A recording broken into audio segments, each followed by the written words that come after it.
모든 산업 중에 인류가 생존하는데 필요한 산업들이 꼽으라면 몇 개 안 되거든요. 근데 실제로 굉장히 많이 유행하고 있는 그런 산업들이 없다고 생각해도 우리가 살아가는 데 지장 없는 것도 되게 많아요. 농업은 그렇지가 않죠. 그런 차원에서 봤을 때 앞으로도 계속 변함없이 꾸준하게 갈 수 있는 대단히 매력적인 일이고 굉장히 지속 가능한 산업이라는 거고, 그거를 계속 효율적으로 만들거나 부가가치를 높일 수 있는 가능성이 상당히 무궁무진한 산업이 농업이지 않을까. 네, 안녕하세요. 농식품 스타트업 로기아의 공동대표 박영민입니다. 반갑습니다. 공동대표를 맡고 있는 권민수라고 합니다. 로기아는 이제 창업한 지 이제 만 8년 된 회사고요. 저희가 첫 해 매출은 1억 정도였었던 것 같아요. 최고 한 65억까지 매출이 올라왔고요. 올해는 최초로 이제 100억을 넘어갈 것 같아요. 저희가 처음에는 감자 종자를 생산하는 회사로 시작을 했어요. 흔히들 아시는 그 농심이나 오리온에 이렇게 먹는 감자 칩에 들어가는 전용 품종을 제가 생산을 해서 각 분야로 유통하는 역할을 하고 있고요. 현재는 감자를 넘어서 한 27개 정도의 다양한 작물로 확대를 하고 있고, 뭐 스마트팜이라든지 빅데이터, AI 관련된 비즈니스도 하고 있습니다.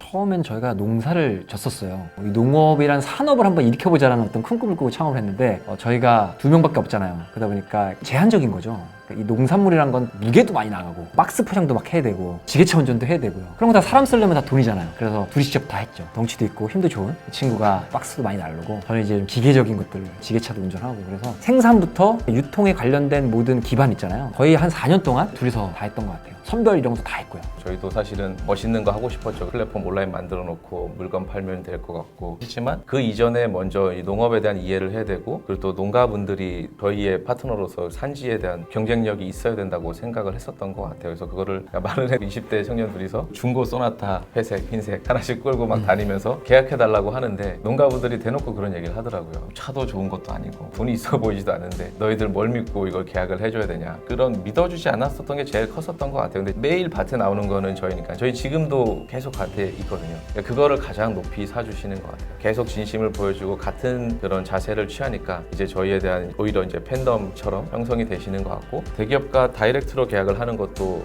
물론 좋지만 저희랑 하는 것도 좋은 건 그 외적인 가치가 더 크다는 거예요. 밭에서 어쨌든 감자라도 하나 더 나르고 하나 더 골라줄 것이고, 산지를 직접적으로 관여를 해서 생산자들의 생산성을 좀 높여주고, 그 관계가 먼저 중요했고, 그 관계가 결국에는 B2B 영역, 수미칩이라든지 가공하는 회사들 있잖아요. 가공을 하는 회사들은 가격이 안정적이에요. 그게 이제 계약 재배 형태로 진행이 된 거고요. 대한민국 농업계의 계약 재배라는 게 안착된 게 별로 되지가 않았고, 상거래상으로 서로 간에 비합리적인 부분들이 있었었는데 그걸 끊임없이 저희가 개선해 나가는, 그 결과적으로는 생산자들이 가격이 올라가든 내려가든 똑같은 가격을 받을 수 있는 구조를 만든 거죠. 그 시장을 저희가 굉장히 많이 점유를 하게 된 겁니다. 그래서 그때 저희가 창업 5년 동안 비전은 하나였던 것 같아요. 일단 첫 번째는 대한민국 1등 감자 전문 기업이 되는 거고, 전국 단위의 산지를 로기아가 보유하는 것. 사실 전국 단위의 산지를 보유하고 있는 기업은 거의 없다고 보셔도 될 것 같아요. 저희가 처음 양구 해안 한 곳에서 시작을 해서 지금은 전라도, 경상도, 충청도, 강원도, 경기도 모든 산지를 아우르고 있거든요. 지금 현재도 저희 팀원은 양구 해안에서 감자를 캐고 있는데, 그런 식으로 농가와 산지를 가지고 있으면 어떤 걸 하더라도 흔들리지 않는 체력을 가질 수 있고, 강한 여풍이 불어도 버틸 수 있는 힘이 된다고 생각을 했었던 것 같아요. 근데 물론 그 과정이 너무 길고 지난했던 건 맞아요. 매일 밭에 나가야 되고 새벽까지 잠도 못 잤어요. 한 12시, 1시까지 납품한 게 컴플레인이 들어올까 봐 일단은 대기했다가 컴플레인 들어오면 또 못 챙겨 입고 나가가지고 그거 작업 다시 해놓고 들어오고, 그 지난한 과정을 거치고 나니까 저희가 장목을 확대하는데도 어떤 것든 했을 때 빠르고 시너지 날 수 있는 기본 코어가 있으니까 그 사업 체계가 지금 갖춰지지 않았나라고 생각을 하고 있습니다.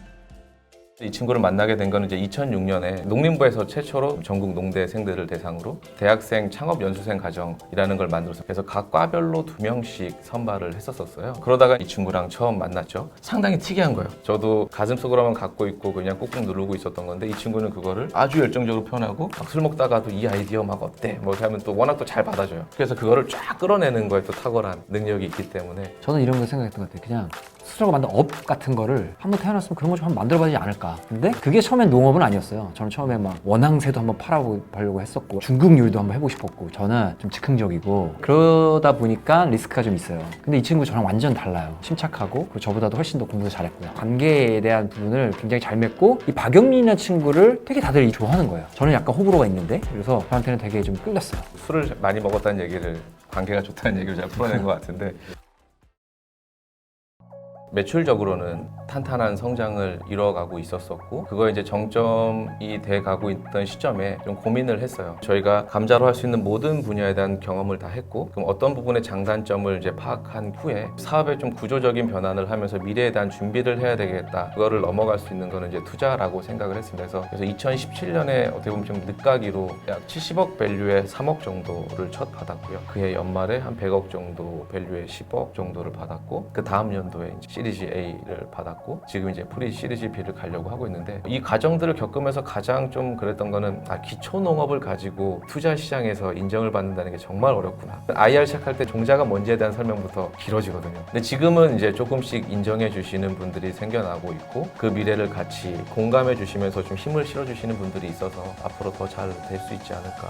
사실 농업에 대한 그 시각을 좀 변화시키려고 많은 활동을 한 것도 사실이긴 하거든요. 청년들에게는 농업은 너무 힘들거나 매력이 없는 그런 분야로 받아들이는 것 같고 은퇴를 준비하시는 분들에게는 이렇게 로망이 있는 지역으로 좀 생각을 하시는 두 가지로 볼 수 있는 것 같아요. 저희도 장밋빛 미래를 그리고 뛰어들었던 것 같아요. 감자 한 3,000톤 하면 부자가 되는 줄 알았는데 현실은 그렇지가 않았고 오히려 이제 해결해야 될 일들이 많은데 농업에 대한 좀 더 정확한 정립이 좀 필요하지 않을까. 공부가 좀 필요한 산업으로 접근을 하면 좋지 않을까. 농업은요 사실 하나의 산업이잖아요. 그거를 그냥 너무 생산으로만 바라볼 경향이 있어요. 지금은 임대비용도 되게 비싸고요, 매입비용도 되게 비쌉니다. 그리고 어느 정도 규모화가 되지 않으면 생계수단으로 삼을 수가 없어요, 농업 자체가. 근데 앞에 얘기한 것처럼 물이 있고 산이 있는 그런 환경만 보고 오는 것은 바람직하지 않다. 고깃집을 하더라도 고깃집 가서 쑥도 한번 피워보고 똑같듯이 나는 무조건 농업을 하겠다라는 생각이 든다면 그 지역에 있는 굉장히 훌륭한 상사들 밑에서 자기가 이제 허드렛 일도 하면서 그 다음에 이거를 하겠다 말겠다 결정하는 게 맞는 것 같아요. 지침도 있는 것 같아요. 사실 저희가 지금 9년 차 동안 제대로 휴가를 가본 적도 없고 쉼에 대한 부분도 없이 정말 앞만 보고 달려왔는데 원동력이 뭐였냐라고 생각을 하면 없었던 일을 개척하고 새로 만든다는 것. 사실은 농식품 이 시장이 단일 시장으로는 국내에서 제일 큽니다.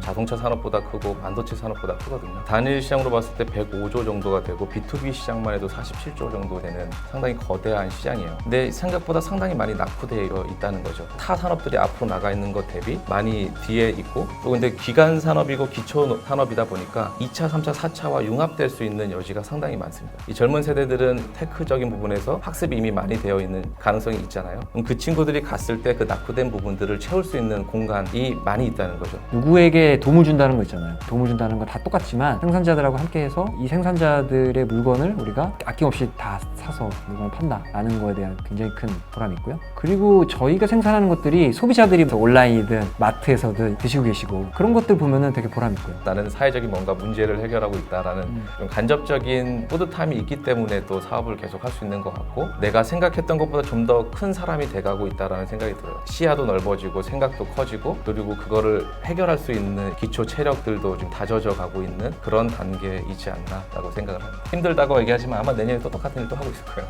저희는 그러지 않을까. 네.